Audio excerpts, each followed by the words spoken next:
Hello, and welcome to the Emotional Expedition podcast. I'm Meg Thomas, and if you want to live a more open-hearted, magical life, it all starts with your emotions. This podcast will take you on a journey, helping you to better understand, express, release, and heal your emotions. Let's get exploring. Here we are, episode 6. This is beginning to feel real to me. I have a podcast, and I can now call myself a podcast host. I'm finding my way. I've had to overcome massive amounts of perfectionism to start this podcast and to keep going. But just like with many things, you have to actually do the thing to get better at it. So I'll keep going. I want to say thank you for all the messages of encouragement I've received these last couple weeks. This is truly what is keeping me going. Knowing that sharing this information is helping you just as much as it's helping me. Dealing with emotions in a healthy way doesn't come naturally to me. I've had to work at it and to keep working at it. It's a process, that's for sure. I've moved out of not one, but two places in college without my roommates even knowing I was moving out. The first one was my freshman dorm, and I moved out when they went to dinner. I'm not kidding you. I moved when they were at dinner. And the second one, I moved out of a house I was sharing with 4 other girls at 6 a.m. on a Sunday when I was sure they would still be sleeping. This is how much I hated confrontation and talking about my feelings. I just packed up, left money on the table, and moved out. Did I need to get out of those situations? Absolutely. But could I have done it differently? 100% yes. This is why I'm doing this podcast. So we can normalize talking about our feelings so we can understand what it is we're feeling in the first place. In today's episode, we're going to talk about avoidance, which I know all about, worry, dread, and excitement. All feelings that are connected with anxiety, which we talked about in episode 4. Our anxiety leads to one of 2 different coping mechanisms, worry or avoidance, and neither of them are effective. So let's start with avoidance. From Atlas of the Heart, the definition of avoidance is not showing up and often spending lots of energy zigzagging around and away from the thing that already feels like it's consuming us.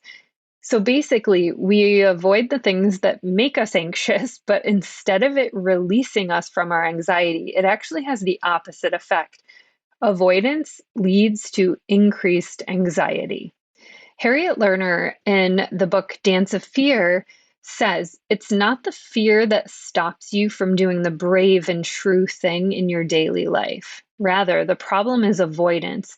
You want to feel comfortable, so you avoid doing or saying the thing that will evoke fear and other difficult emotions. Avoidance will make you feel less vulnerable in the short run, but it will never make you less afraid. Say you have a genuine phobia of heights, you're afraid of heights. Avoiding heights at all costs won't work. It actually has the opposite effect and it'll make things worse. The good news is our phobias can be treated and overcome, and research demonstrates that the harder phobics work to avoid the thing they fear, the more their brains grow convinced that the threat is real. So let's use COVID as an example. When everything first shut down, my introverted self loved being at home. And since I worked from home, I didn't have much reason to go anywhere. So I just stayed home all the time. My husband continued to go to work and be out in the world, but I stayed home. I was anxious about COVID. I didn't understand it. And since I've had 2 previous lung surgeries, I felt that I was at high risk. That first month, I dealt with my anxiety with both worry and avoidance. The more I avoided going out into the world, the more anxious I became. And I noticed that the more Ian stayed in the world, the less anxious he was. And the more I avoided going out, the more my anxiety increased. So avoidance doesn't work. It creates more anxiety. And I think that's why it made it so much more stressful for me when I did start to go back into the world. He didn't have any of that sort of anxiety that I was experiencing of going back into the world because he was already still in it. He hadn't avoided it like I did. And how many times have you avoided the things that actually make you anxious only to finally do it and think to yourself, well, that was easier. That was less painful than I thought it would be. And I shouldn't have spent so much energy and time avoiding the thing in the first place. I know this happens to me every single time I avoid the thing. So when we invest heavily in avoidance, we have to ask ourselves if this is actually helping us. And 9 out of 10 times, it isn't. Brendan Burchard said, avoidance is the best short term strategy to escape conflict and the best long term strategy to ensure suffering. And I have to agree with him. The other way that we cope with our anxiety is by worrying. So you can ask my dog, Bozzy. Every single day, about an hour before his mealtime, he starts to worry that today's the day we are going to forget to feed him and he is going to starve to death. So he worries, he comes over to me, he puts his head on my lap, he starts out nicely, then he starts to jump at me or nudge me, just telling me he's worried about eating. And I have to tell him, it's not time yet, you have to wait. So this is what worry is like. It's not actually an emotion, it's the thinking part of anxiety. So, from Atlas of the Heart, the definition of worry is described as a chain of negative thoughts about bad things that might happen in the future. The key word here is future. Worry is all about the future, it's not about the present moment. And more often than not, we worry about things that never even happen. Research shows that those of us with a tendency to worry believe that worrying is good for us, and we believe it's helpful for coping, which it's absolutely not.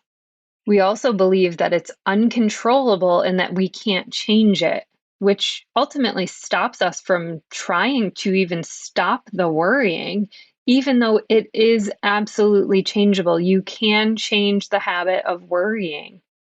We also try to suppress worrying thoughts, which actually has the opposite effect by strengthening and reinforcing the worry. So, when we don't think something is going well, we suppress the worry, which in turn exacerbates the worrying and the negative effects of worrying.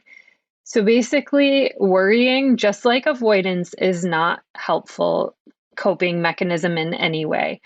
But the good news is we can learn how to control it. It is a habit.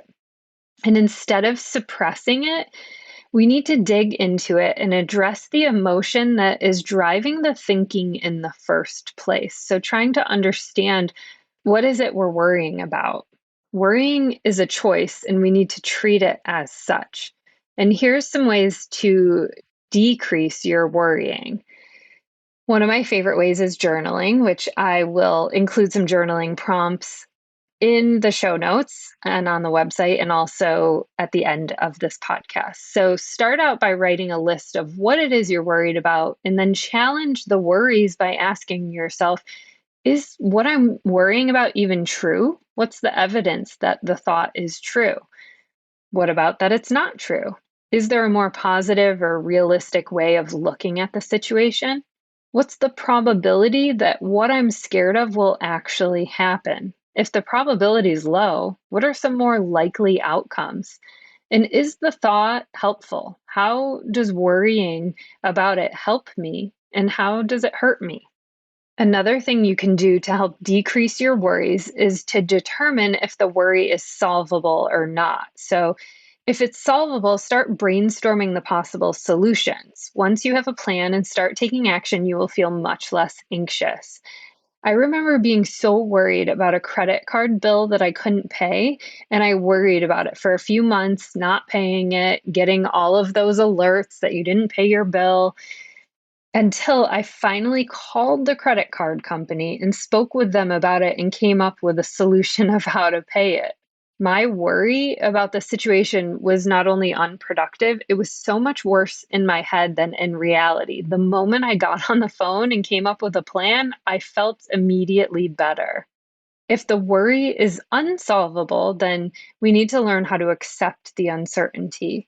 And worry is about the future and trying to control the future, but so much of our lives are uncertain. We need to cultivate a relationship with the uncertainty because really the control we've been seeking is only an illusion. And my favorite way to stop worrying is to interrupt it. So you can do this by moving your body, go for a run, swim, dance, play pickleball, my new favorite. Whatever it is, just move your body. Another way to interrupt it is by practicing yoga or Tai Chi. By focusing on your breath and movement, you become present. And since worry isn't in the present moment, it's in the future. So finding things that can bring you back to that presence. You can try long, deep breathing. The slower we make our breath, the more it slows our mind down. Focus on the breath. It will always bring you back to presence. And another way to decrease worry is to talk about it. Talk about it with a therapist, a coach, a trusted friend. Keeping it all bottled up inside isn't helpful. When we say things out loud, we process them differently. And even just by speaking them out loud, we can start to question if they're true or not. And of course, I'm going to recommend meditation. I'm probably going to recommend it on every single episode of this podcast because it truly is the medicine that we need for healing and releasing our emotions. Practice mindfulness techniques, acknowledge and observe your worries without judgment, let them go. Bring yourself back to that present moment and repeat it daily. I refer to my meditation as taking the trash out, emptying the trash can of all my worries from the previous day or from that day already. And when I don't take the trash out for a week, I feel it just as if you would in your actual trash can in the house. It starts to stink, get full, it spills onto the floor. That's what happens when we don't practice mindfulness or meditation every day. It starts to fill up. It was my freshman year and my first month of college at the University of Buffalo. And I was on the bus from the dorms to the North Campus to catch my 9 a.m. class when the bus driver turned the radio up and a quiet came over all of us as we tried to listen to what was happening. A plane had just crashed into the North Tower of the World Trade Center. I started to feel this confusion around me, students reaching for their cell phones. When I got off the bus, I walked quickly to my first class, and my professor was watching the news on his computer. He told us all to hurry back to our dorms room and to stay there as we watched the second tower get hit. The dorms were being put into a lockdown, and as I arrived back at my dorm room, my three roommates were frantically trying to call home, all of them from Long Island. And two of my roommates' dads worked in the World Trade Center. I handed them my phone to give them another phone to use as they continued to call over and over again, not being able to get through. Time seemed to stand still as we stood in front of our very tiny TV and hitting the redial button on the phones over and over again. The room was filled with dread, the extreme worry of what bad news might come. This is what dread feels like, to fear greatly. The definition from Atlas of the Heart says dread occurs frequently in response to high probability negative events, and its magnitude increases as the dreaded event draws nearer. That day in our dorm room, as the time went on, the magnitude of the dread increased, the fear increased. My roommates' dads were all okay, but each and every one of them lost someone that they knew that day. For anxiety and dread, the threat is in the future. Fear is a little different as fear is in the now, it's in the present. And we're going to dive deep into this emotion in our next episode. But dread makes anticipated negative events even worse. I'm dreading that root canal. If you keep thinking that, it actually makes the anticipated event even worse. And one really interesting fact with dread is we often prefer to get unpleasant things over with quickly, even if doing them sooner means they will become more unpleasant. For example, the more painful procedure now is preferred to a less painful procedure later. And our last emotion for today is excitement. And excitement is one of the best examples of why language matters so much, because language has the power to define and shape our experiences. Anxiety and excitement feel exactly the same in the body, but how we interpret and label them can determine how we experience them. Atlas of the Heart defines excitement as an energized state of enthusiasm leading up to or during an enjoyable activity. However, it doesn't always feel great, meaning we can have that same coming out of our skin feeling when we're anxious, just as we do when we're excited. So I'm just going to keep repeating this until we all know it, till it sinks in. Excitement and anxiety feel exactly the same in our bodies. Researchers found that labeling the emotion as excitement seems to hinge on interpreting the bodily sensation as positive. And when we perceive the sensations we feel in our body as negative, we label them as anxiety. When we're unsure of which it is we're feeling, excitement or anxiety, we should stop, take a breath, and try to determine which it is we're feeling. The labels are important because it helps us to know what to do next. A couple years ago, my oldest and dearest friend, Paul, asked me to do a reading at his wedding. But in pure Paul fashion, he wanted it to be original. So I was going to have to write something. I was already very anxious about standing up in front of everyone to read, but now it was going to be something even more personal. I've always experienced anxiety when public speaking. My heart races, I feel a lump in my throat, I start to sweat, I talk too fast. So to say I was anxious was an understatement. While I was waiting with all of the bridesmaids and the bride to walk down the aisle, Paul's brilliant and beautiful wife to be turned to me and she said, "You're just feeling excited." She told me that anxiety and excitement feel the same in the body, and she told me to just keep telling myself how excited I was instead of repeating over and over in my head of how anxious I was. So I did it. I will never forget that moment. I told myself, I'm excited. I'm so excited to do this. I can't wait to do this. I'm excited. And I was. And yes, I still had the same physiological response in the body, but by naming it as a positive experience rather than a negative one, it changed my entire experience of that moment. And it totally worked. The research shows us that we have the same exact physiology when we are excited as when we're anxious. And the data shows that how we experience something, whether we label it as anxiety or excitement, can often be decided by how we name what we're feeling. If we have these symptoms in our body and we say, I'm feeling excited rather than anxious, then we can experience it more positively than saying, I'm feeling anxious. Dr. Kristen Lindquist, who was a guest on Brené Brown's HBO special, she shared that people who are better at labeling and communicating their emotions are better off, which is true, but there's more. She also says that emotions are like recipes. You can break them down into basic ingredients. And the first basic ingredient is the feelings inside your body. When we have an emotion, these feelings become more forefront. Our hearts beat faster, our respiration increases, our blood pressure soars. And the question is, how does your brain know that those changes are associated with feeling mad or sad or scared? Her research suggests that actually accessing the meaning of the word mad, sad, or scared is part of the emotional experience. So, words for the emotion is the second ingredient that makes emotions what they are. So, the ingredients are number one is what you are feeling, and the second one is what you call it, and that determines what you experience. So, if you are to walk around the world saying, I'm so overwhelmed, I'm having an anxiety attack, that becomes a self fulfilling prophecy without even understanding the neurobiology of it. This week's tool is worry journaling.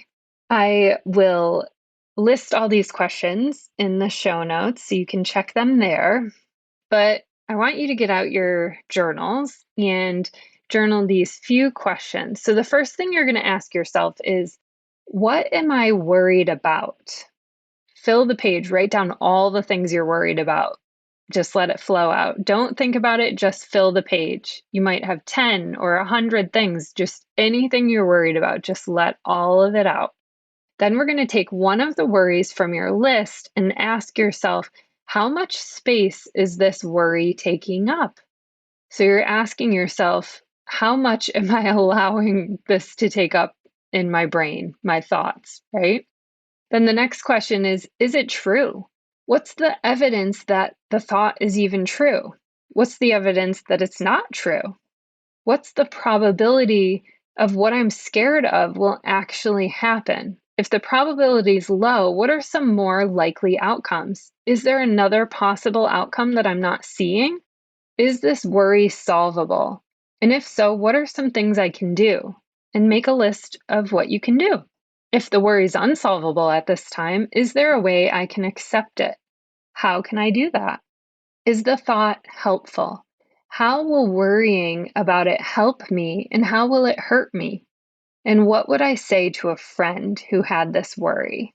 Because very often, the way we would talk to our best friend is so much kinder and more loving than we talk to ourselves. And the quote I want to leave you with today is from Lao Tzu. Be careful what you water your dreams with. Water them with worry and fear, and you will produce weeds that choke the life from your dream. Water them with optimism and solutions, and you will cultivate success. Always be on the lookout for ways to turn a problem into an opportunity for success. Always be on the lookout for ways to nurture your dream. Lao Tzu. Thank you so much for tuning into the episode, and I hope you enjoyed it as much as I did. If you're ready to dive deeper into your own emotional expedition, I invite you to join me in an intimate 8-week virtual book study of Brené Brown's Atlas of the Heart. And in case you're not quite ready to join the study, I wanted to share a free offering that I often suggest to people as a little bit of a compass to get them started on their emotional journey. The meditation to alleviate stress. You can find the meditation and the book study linked below. I'm so grateful you're here. Thank you for listening. And if you loved this episode, will you please share it with a friend or two? Be sure to rate, review, and follow the show on Spotify, Apple Podcasts, or wherever you get your podcasts, so you're sure to never miss a single episode.